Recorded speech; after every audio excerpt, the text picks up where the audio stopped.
이 어령님의 흙 속에 저 바람 속에라는 책에는 임진왜란과 눈치라는 글이 있습니다.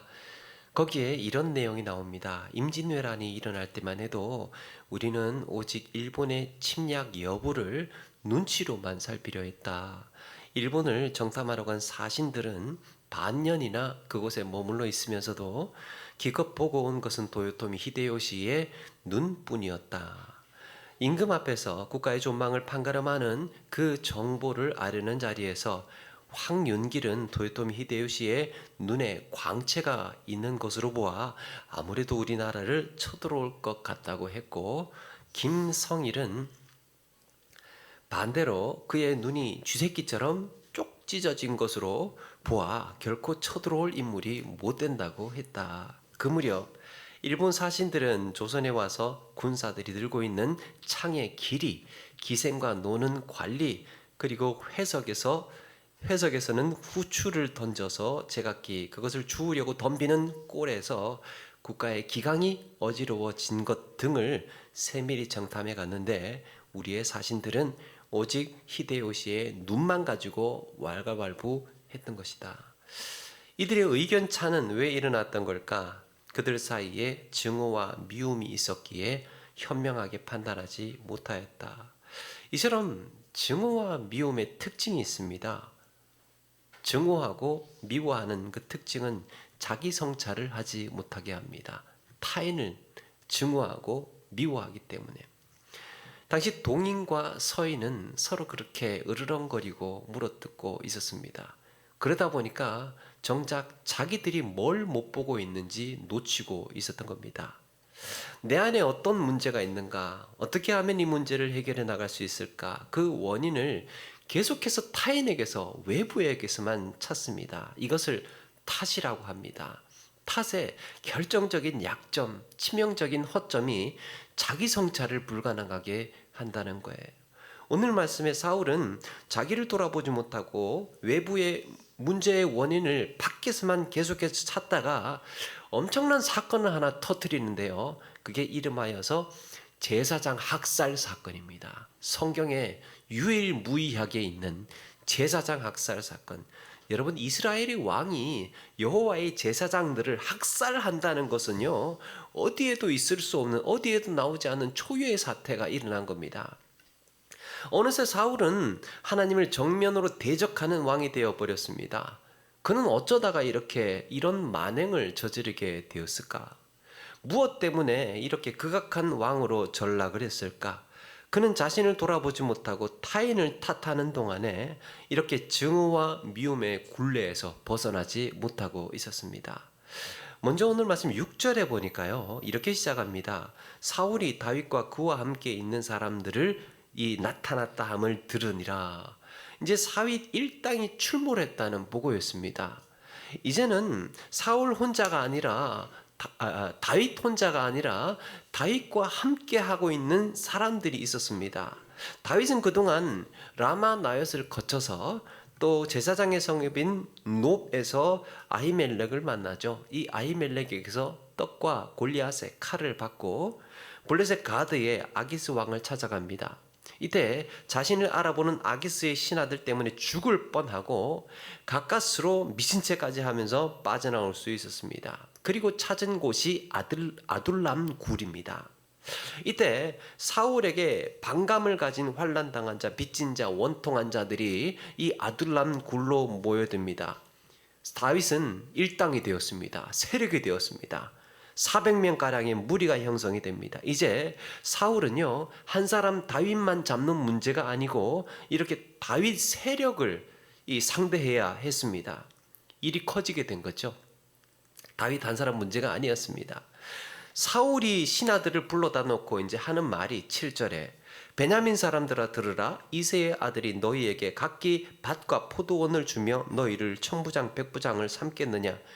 다윗이 만약에 왕이 신하들을 불러놓고 하는 말이, 당신들 지금 정신 똑바로 차려야 된다고. 다윗이 만약에 왕이 되는 날에는 당신들한테 땅 한 평 돌아갈 것 같아? 응? 어림없는 소리. 그가 왕이 되는 순간 우리는 출세길도 막히고 다 끝장나는 거야. 그런 이야기를 하고 있는 겁니다. 그러면서 사울은 신하들이 자기를 돕지 않는다고 불만이 이만저만이 아닙니다.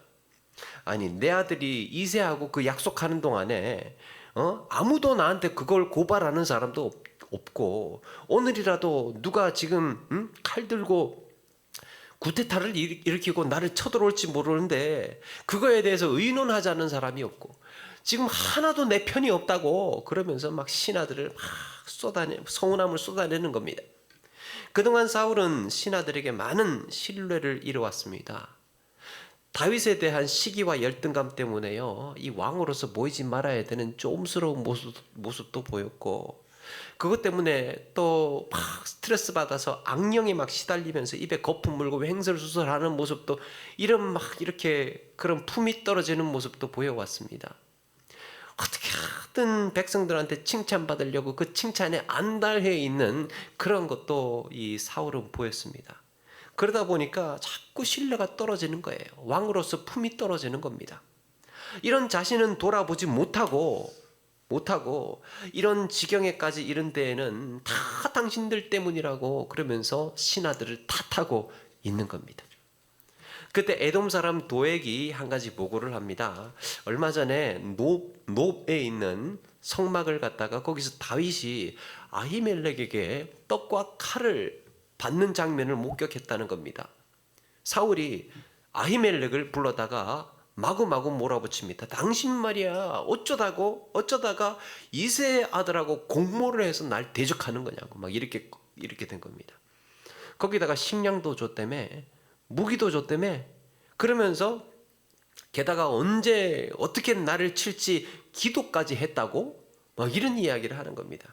아히멜렉은 어이가 없어서, 아니 자기가 뭐 다윗의 도주를 도왔다는 등, 무기와 식량을 지원했다는 등, 구데타를 모의했다는 등 막 이런 이야기가 하도 들으니까 기가 막혀서 반문을 합니다. 아니 지금 이게 다 무슨 소리입니까? 도주라니요, 또 왕을 친다니요. 다윗이 충실한 신하 아니었습니까? 왕의 사위 아닙니까? 거기다가 호위대장에다가 왕실에서 떠받드는 사람 아닙니까? 제사장 아히멜렉은 아무것도 모르고 있었습니다. 지금 벌어지고 있는 사울의 지금 형편이 어떤지 하나도 모르고 있었습니다. 그런데 이미 아히멜렉이 다윗과 공모했다고 믿어버린 사울에게는 통하지 않는 이야기였습니다. 여기서 사울이 이런 어리석은 판단을 하는데 부채질한 사람이 이 에돔 사람 도액으로 보입니다. 10절에 보니까요, 도액이 이렇게 보고를 합니다. 아히멜렉이 그를 위하여, 그가 이제 다윗이죠, 아히멜렉이 다윗을 위하여 여호와께 묻고 그에게 음식도 주고 블레셋 사람 골리앗의 칼도 주더이다. 아니 지금 사울이요, 다윗 때문에 무척 화가 나 있습니다. 잔뜩 화가 나 있고 막 그에 대한 열등감으로 막 그렇게 분노하고 불안해하고 있는데, 그 찰나에 도액이 하는 말이 뭡니까? 제가 놉 땅에 갔는데 거기서 다윗이 있더라고요, 제사장 앞에. 아히멜렉이 여호와께 그 다윗을 위해서 뭐 묻던데요, 뭐 그런 이야기를 하는 겁니다. 떡도 주고 칼도 줬다는 말이 뭡니까? 무기도 지원하고 식량도 제공했다, 그 말이죠. 그러니까 이 같은 말이어도 타이밍에 따라서 의미가 달라지는 겁니다. 도액이 노린 게 그런 거 아니겠습니까? 사실 도액은 에돔 사람이다 보니까 여호와를 섬기는 성막에 별로 미련이 없는 사람, 에돔 사람이다 보니까 성막이 어떻게 되든 크게 상관이 없습니다. 오히려 이참에 제사장 아히멜렉하고 다윗하고 같이 엮어서 쓸어버릴 기회로 보았던 겁니다.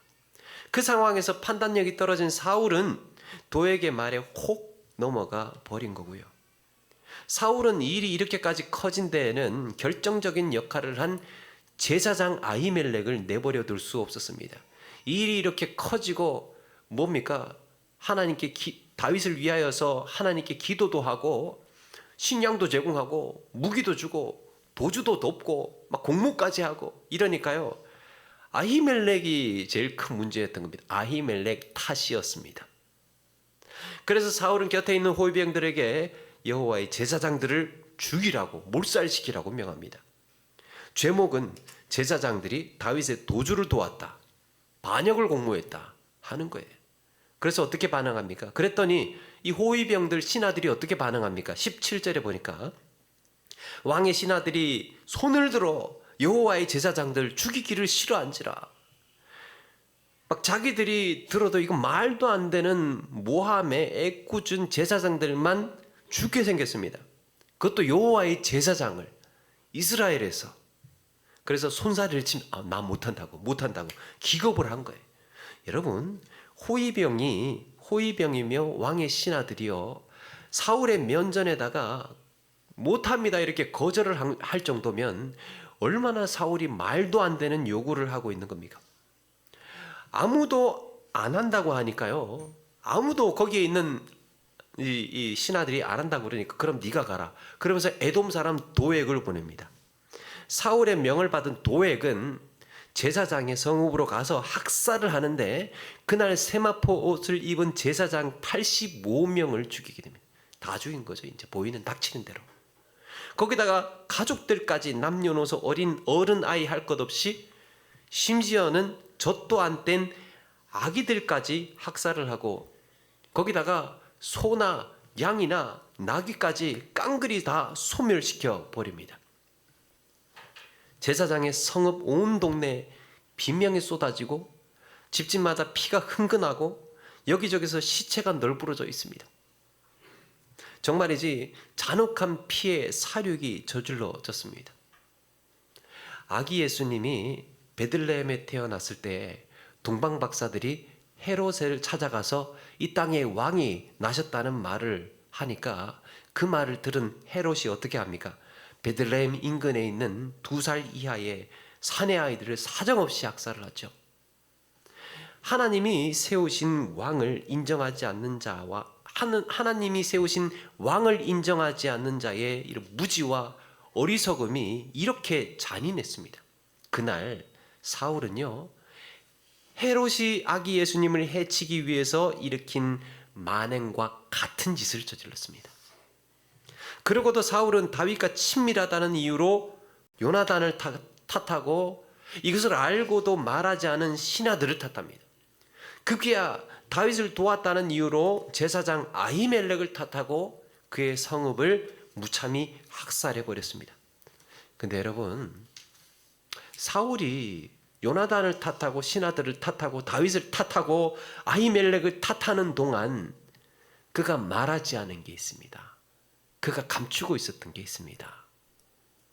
하나님을 향한 불신과 불순종이, 사울의 상태가, 다윗에 대한 열등감, 내가 못한 일을 다윗이 했다는 그런 수치심, 백성들이 다윗을 더 추앙한다는 시기심, 하나님께서 다윗을 왕으로 택하셨다는 것을 알면서도 차마 인정할 수 없는 지독한 고집, 그런 증오와 미움으로 분노로 버티면 버틸수록 계속해서 문제만 커지고 틀어지고 심각해진 겁니다. 그게 문제였던 겁니다. 문제의 원인을 계속해서 외부로 돌리다 보면 자기 성찰의 기회를 얻지 못합니다. 내 안에 근본적인 원인은 방치가 됩니다. 그렇다면 내 인생에서요, 내가 맺은 관계 속에서, 내가 속한 공동체에서 매번 같은 문제가 일어날 겁니다. 왜 그렇습니까?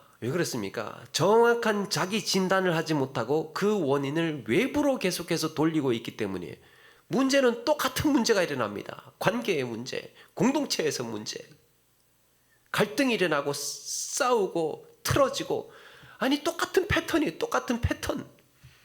외부의 문제가 아니라 나를 성찰하지 못했기 때문에 일어나는 일이에요.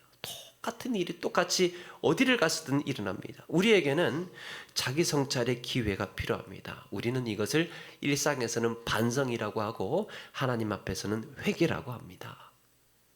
따라서 탓을 하는 것은 자기를 돌아보고 회개할 수 있는 기회, 회복할 수 있는 기회, 성장하고 성숙할 수 있는 기회를 잃어버리는 일이에요. 탓을 하는 것은. 그렇다면 어떨까요? 다윗은 어떻습니까?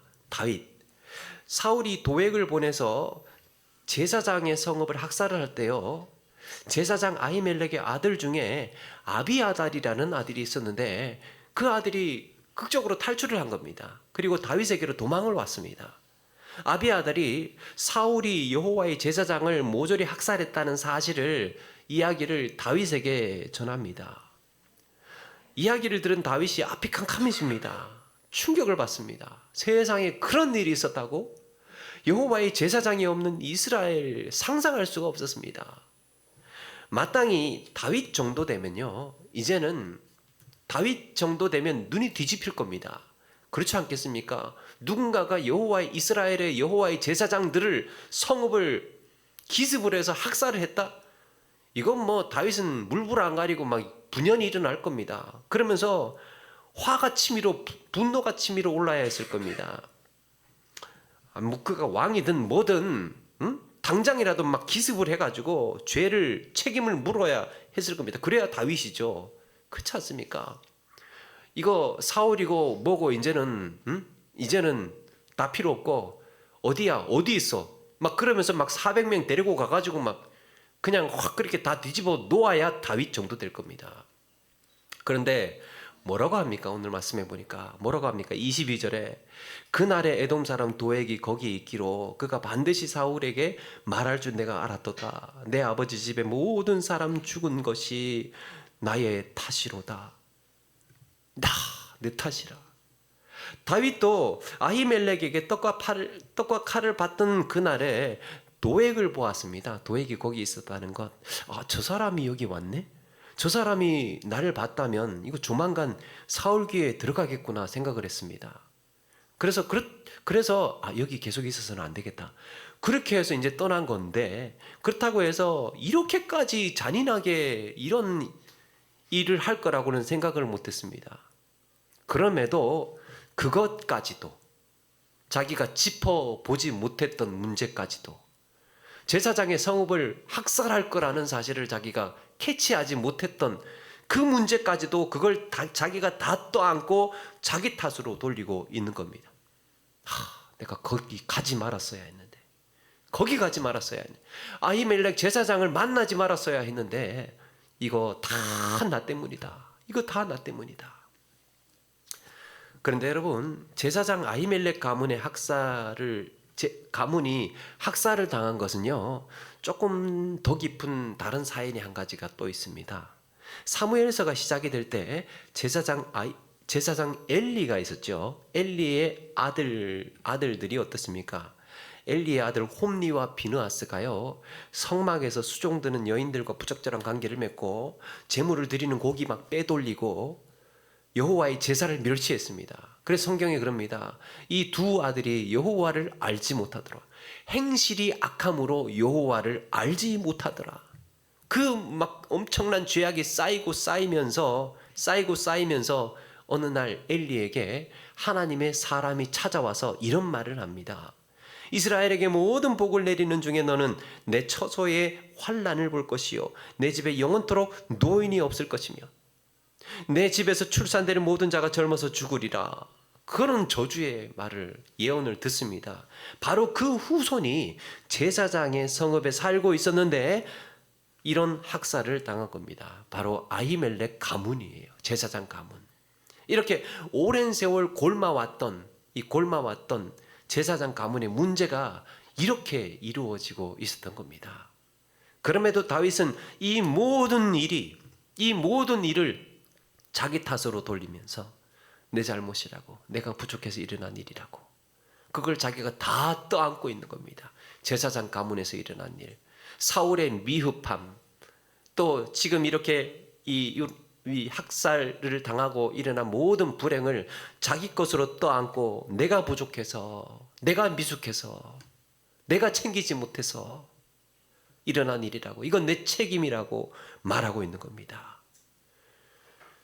그런데요, 하나님은 이렇게 내가 부족하고 내가 미숙하고 이거는 내 책임이라고 하는 자를 주목하시고 그를 통해서 일하십니다. 대표적인 사람이 느헤미야라는 사람이에요. 포로로 잡혀간 타국에서 술관원이 되어 있었는데 예루살렘의 소식이 들려옵니다. 자기는 이제 타국의 관리로 가 있었지만 예루살렘이 궁금했던 거죠. 소식이 들려옵니다. 남은 자들이 환난을 당하고 능력을 받고 성은 무너지고 성문은 불타고 예루살렘이 막 잿더미가 됐다는 거예요. 어쩌면 느헤미야는 화가 치밀어 오르고 분노했어야 했습니다. 느헤미야는 아니 도대체 신앙생활을 어떻게 했길래 예루살렘 이 이스라엘이 망하고 이제 포로가 잡혀왔다가 돌아갔으면 이제 똑바로 신앙생활을 해야지. 아니 어떻게 했길래 예루살렘이 성벽이 무너지고 성문이 불타고 뭐 그렇게 됐느냐고 막 화가 치밀어 올라야 했을 겁니다. 느헤미야가 도대체 신앙생활 똑바로 안 하고 있다가 어떻게 했길래 그런 재앙을 환난을 당하느냐고. 그런데요, 느헤미야가 그 소식을 듣더니 푹 주저앉아가지고 눈물 펑펑 흘리면서 이스라엘 자손 모든 범죄를 자복을 하고 하나님 이거 내 죄입니다.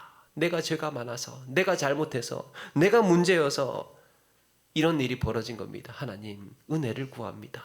은혜를 구합니다. 그렇게 펑펑 울었다는 것 아닙니까? 하나님의 거룩한 도성 예루살렘이 내 죄로 인해서 무너졌다고 이거는 내 죄라고 하면서 그렇게 울었을 때 하나님께서 이 느헤미야를 들어 쓰셨습니다. 그 이후의 내용이 느헤미야서예요. 그렇게 하나님은 느헤미야를 통해서 이스라엘의 예루살렘에 무너진 성벽을 재건하게 하시고 그럼 네가 가라 보내셨습니다. 내 책임입니다. 그럼 네가 가 해서 하나님께서 느헤미야를 예루살렘으로 보내셔서 성벽을 건축하게 하시고 이스라엘의 해이해진 연약해진 이스라엘 백성의 신앙을 회복시키는 데에 느헤미야를 들어 쓰신 거예요. 여러분, 하나님은 이렇게 책임지는 자를 통해서 일하십니다. 여러분, 이게요 구원의 원리예요. 구속의 원리예요. 아담과 하와가 선악을 알게 하는 나무 열매를 먹은 후에 가장 처음으로 먼저 일어났던 반응이 뭡니까? 이건 누가 먹은 거냐 하나님께서 물으시니까 탓을 한 거예요. 탓을 한. 하나님이 저 여자 주셨잖아요. 하나님 탓이라고. 저 여자가 나한테 하와가 나한테 과일을 주는 바람에 내가 먹은 겁니다. 아담이요 하나님 탓하고 하와를 탓하는 겁니다. 하와는 또 어떻습니까? 뱀이 나를 깨워가지고 뱀이 나를 꼬셔서 내가 그거 먹을 수밖에 없었다고 뱀을 탓합니다. 죄인들 그 죄의 책임을 감추기 위해서 자기의 미숙함을 감추기 위해서 자기의 연약함을 감추기 위해서 탓을 하는 거예요. 예수님 당시에 제사장과 서기관과 서두개인 바리새인들도 자신의 능력 없음을 탓하지 않고 자신들의 탐욕과 교만을 탓하지 않고 예수님을 공공의 적으로 몰았습니다. 예수님 탓한 겁니다. 예수님 자신들의 탐욕과 자신들의 교만, 자신들의 능력 없음을 신령하지 않고 권위 있지 않는 그런 것들을 탓하지 않고 예수님 탓을 한 겁니다. 당신 때문이라고.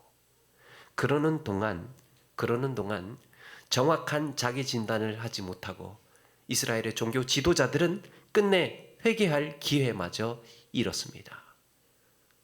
모든 내 주변에서 일어나는 모든 문제는 내 잘못은 아니고 다 이 사람 문제고 이런 환경이고 이런 조건 때문이고 그러다 보니까 뭐를 잃었다는 겁니까? 정확한 자기 진단할 수 있는 기회를 잃어버리고 하나님 앞에 회개할 수 있는 기회를 잃어버렸습니다. 그런데 예수님은 어떻습니까? 구원의 원리. 예수님은 어떻습니까? 이런 모든 죄를 다 떠안은 거예요. 이런 모든 죄를 자기 탓으로 돌리고 대신 죄값을 치르셨습니다. 책임지신 겁니다. 그게 구원의 원리. 여러분, 어떻게 우리 주님께서 이런 책임을 지실 수 있습니까? 어떻게 예수님께서 이런 것들을 다 떠안을 수 있었습니까? 누군가를 원망하거나 누군가를 탓할 때에 그 근거가 있습니다. 그 바닥에 깔려 있는 게 있어요. 뭔가를 탓을 하거나 그럴 때는 그 근거는요, 내 안에 있는 증오와 미움입니다. 내 안에 증오와 미움이 깔려 있기 때문에요, 다 환경이고 당신이고 너 때문이고 이렇게 되는 거예요. 미워하다 보니까 그 이 일이 지금 당신 때문에 일어난 일이 아니에요. 그런데 대신 책임질 수 있는 근거가 있습니다. 대신 책임질 수 있는 근거는 뭐냐? 우리 안에 용서와 사랑의 힘이 작동하기 때문입니다. 사랑하면요 책임져요. 네가 잘못해도 내가 잘못한 거예요. 너희한테 문제가 일어난 것도 내가 떠안아요. 왜 그렇습니까? 사랑하기 때문에. 우리 주님께서 왜 뭐 때문에 우리의 죄값을 대신 감당하셨습니까? 사랑하셨기 때문이에요. 떠안으신 거예요. 자기 책임이라고 탄식하는 순간, 그런데 참 희한한 일이 벌어집니다. 타인의 탓이 아니고 내 탓이라고 인정하는 순간 희한한 일이 벌어지는데, 그 순간부터 회복이 시작이 됩니다.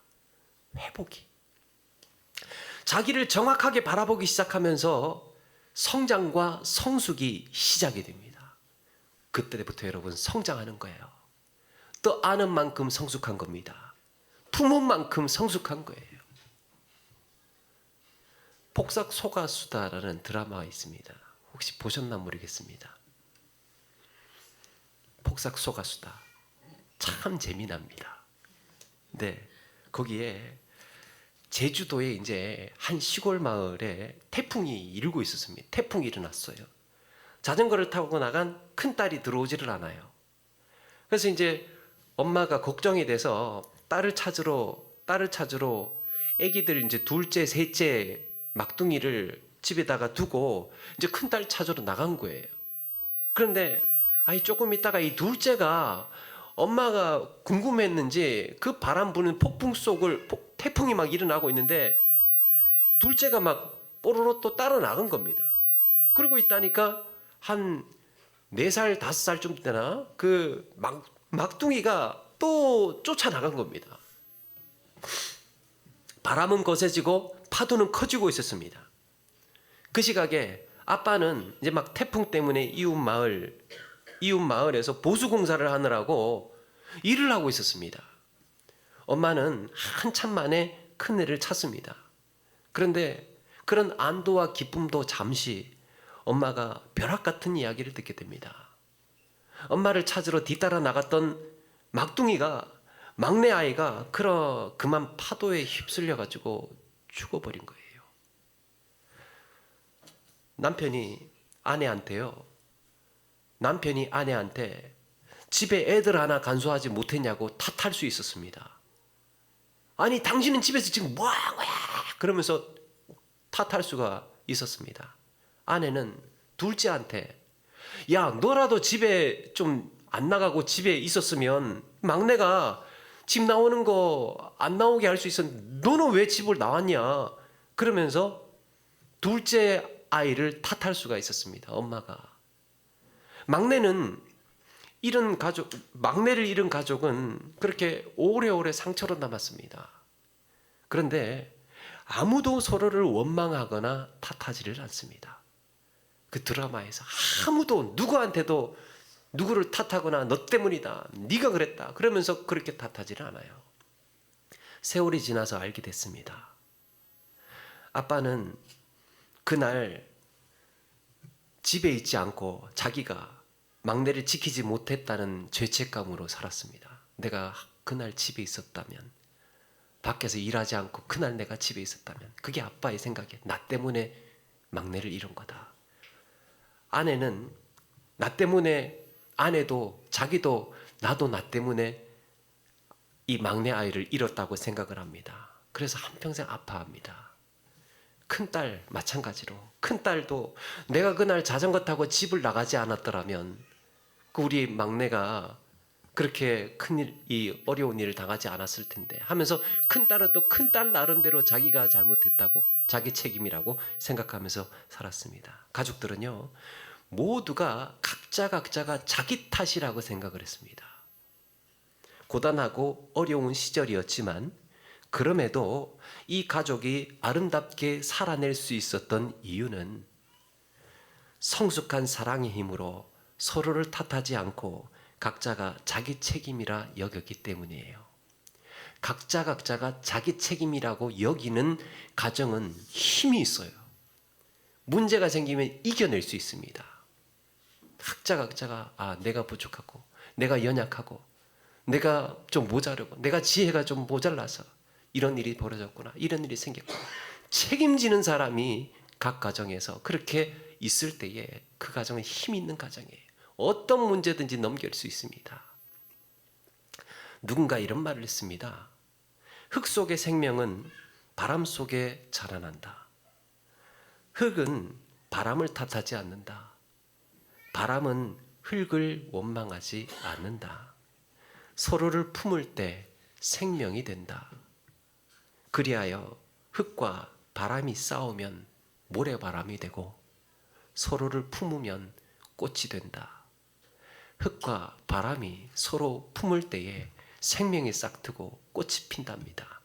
그런데 너 때문이고 나 때문이고 그러면 모래와 바람은요, 이거는 모래바람밖에 안 되는 거예요.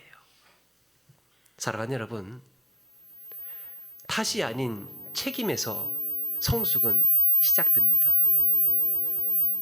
우리 사회는, 아니 온 세상은, 지금 온 세계는 너 때문이다, 네 잘못이다, 네 책임이다 외치고 있습니다. 탓을 하는 태도가 이제는 철학이냐 사상보다 무서운 이념이 되어버렸습니다. 그 어떤 사상보다도 탓을 하는 문화, 탓을 하는 태도가요, 세상은 완전히 기본으로 깔려 있는 거예요. 뭔가 삐끗하거나 뭔가 잘못하면 다 너 때문이다.